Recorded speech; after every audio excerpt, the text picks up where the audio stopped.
hey everyone welcome back my mini blog मुझे ready के बाहरी आउ सार भी आसिक पहुंची तो आमर कोइंसिडेंट मैच होती तो आपण मैंने देखिपे रिएक्शन आम ए आसिक पहुंची जाइचु कौटी आपण मैंने आपको तो भल भाव जानी आ सांकर छुआ मान मस्ती एमती चले तो आम आसिक भाई भाउजों घरे पहुंची जाइचु जेहेतु टे आज इवनिंग रे फ्री थिलु तो आम टे बुलाबुली बाहरी जाऊँ तो आपण मैंने देखु आग को आम कोर्ट को जाऊँ आउ कौन करूचु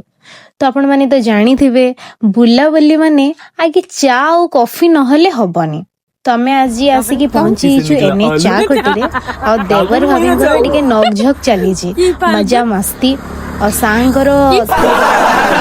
रिएक्शन आउ तांको स्माइल तो टिके भोक लागितला जेहेतु आमे टिके स्नैक्स खाई देलु किछि तो मो गोटे चिकन पेटिस ऑर्डर कर देइथिली चिकन पेटिस खाई साला परे हमर चा आसिक पहुंची हिची